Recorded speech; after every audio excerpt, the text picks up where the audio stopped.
السلام علیکم ناظرین، میں محمد اسلم حسین سیاست کی عالمی خبروں میں آپ سب کا استقبال کرتا ہوں۔ پیش ہے دنیا بھر سے آج کی کچھ اہم خبریں۔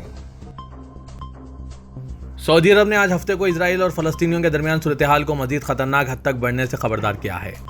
سعودی وزارت خارجہ نے بیان میں فلسطینیوں اور اسرائیلیوں کے درمیان بڑھتی ہوئی کشیدگی اور خطرناک صورتحال پر گہری تشویش کا اظہار کیا۔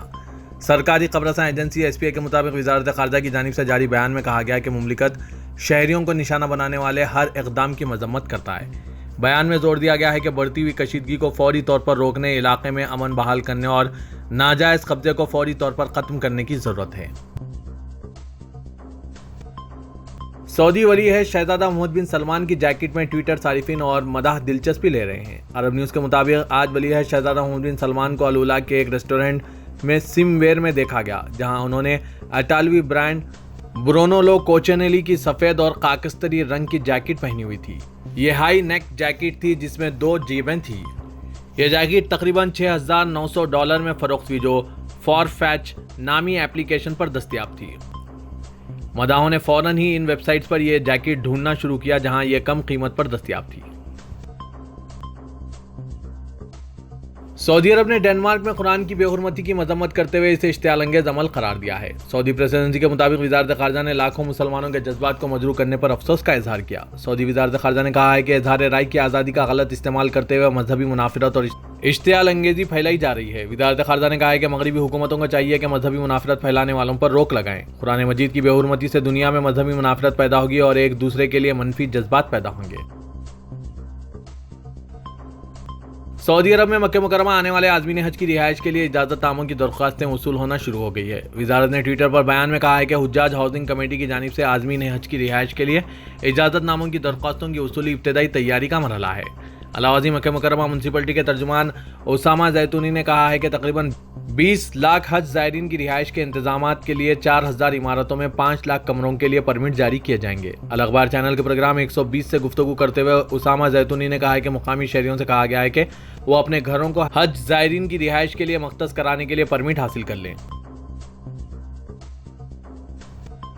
دبئی شادیوں کے لیے پسندیدہ شہر کے طور پر تیزی سے ابھر رہا ہے۔ دنیا بھر میں شادیوں اور پروگراموں کے منصوبہ سازوں کی بڑھتی ہوئی تعداد کے ساتھ جوڑوں کو ان کی شادیوں کو منانے کے لیے بہترین مقام کے طور پر دبئی شہر کی سفارش کی جا رہی ہے۔ یہ ان کوششوں کے مطابق ہے جس کا مقصد عمارت کے خط کو اونچا اور کام کرنے اور دیکھنے کے لیے ایک بہترین جگہ اور شادیوں کے لیے ایک عالمی منزل کے طور پر بڑھانا ہے۔ شہر کا عالمی معیار کا بنیادی ڈھانچہ، دلکش ریسورٹس، پرتعیش مہمان نوازی خدمات، حفاظت کے لیے غیر معمولی ٹریک ریکارڈ اور متنوع سیاحتی پرکشش مقامات نے اسے یادگار سماجی تقریبات کے انعقاد کے لیے ایک مثالی مقام بنا دیا ہے۔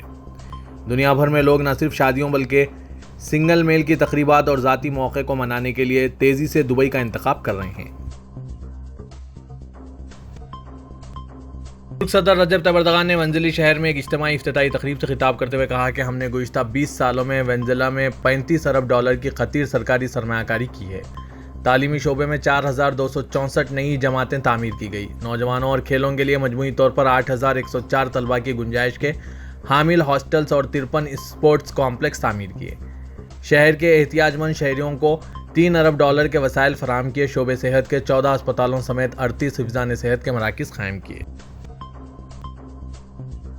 متحدہ امریکہ اور یورپی یونین کے درمیان تعاون کے ایک معاہدے پر دستخط کیے گئے جس کا مقصد مصنوعی ذہانت کے مطالعے کو بڑھانے کے لیے مزید ماہرین کو یکجا کرنا ہے۔ امریکی قومی سلامتی کے مشیر جیک سیلوان نے ایک تحریری بیان میں واضح کیا ہے کہ امریکہ اور یورپی یونین کے درمیان ایک انتظامی ضابطے کے معاہدے پر دستخط ہوئے ہیں جس کا مقصد مصنوعی ذہانت، کمپیوٹنگ اور رازداری کے تحفظ کی ٹیکنالوجیز پر مزید تحقیق کرنے کے لیے دونوں اطراف کے ماہرین کو اکٹھا کرنا ہے۔ اس معاہدے پر ٹریڈ اینڈ ٹیکنالوجی کونسل کے وعدوں کے فریم ورک کے تحت دستخط کیے جانے کی توثیق کرتے ہوئے سیلوان نے کہا ہے کہ اس تناظر میں موسم اور موسمیاتی پیشن گوئی، ہنگامی ردعمل کے طریقے، صحت اور ادویات میں بہتری، بجلی کا گرڈ اور زراعت کی اصلاح جیسے شعبوں میں مصنوعی ذہانت سے فائدہ اٹھانے کے لیے ضروری تحقیق کی حمایت کی جائے گی۔ اسرائیل اور فلسطینیوں میں وقفے وقفے سے جھڑپوں کا سلسلہ جاری ہے، لیکن 2 دنوں کے دوران لڑائی میں شدت پیدا ہو گئی ہے۔ اسرائیلی پولیس نے آج کئی ڈزن افراد کو گرفتار کر لیا ہے۔ ذرائع نے یہ بات بتائی اور کہا کہ فلسطینی شخص نے اسرائیل کے عبادت خانے کے باہر 7 افراد پر گولی چلائی، جس کے بعد اسرائیلی پولیس نے بتایا جاتا ہے کہ 42 افراد کو تحویل میں لے لیا ہے۔ یروشلم میں کیا گیا حملہ حالیہ برسوں کے دوران مہلک حملوں میں سے ایک ہے۔ اسرائیلی وزیر اعظم بنیامین نتن یاہو نے مشرقی یروشلم میں ایک یہودی بستی میں ہوئی فائرنگ کے نتیجے میں کم از کم 7 افراد کی ہلاکت اور 3 دیگر کے زخمی ہونے کے بعد حملہ آوروں کے خلاف سخت اور پرسکون ہو کر کارروائی کرنے کا عزم کیا ہے۔ نتن یاہو حملے کے فوراً بعد جائے وقوع پر پہنچے وزیر اعظم نے کہا کہ فوری کارروائی کرنے کا فیصلہ کیا گیا اور مزید اقدامات پر تبادلہ خیال کے لیے ہفتے کی شام خصوصی سیکورٹی کابینہ کا اجلاس طلب کیا گیا۔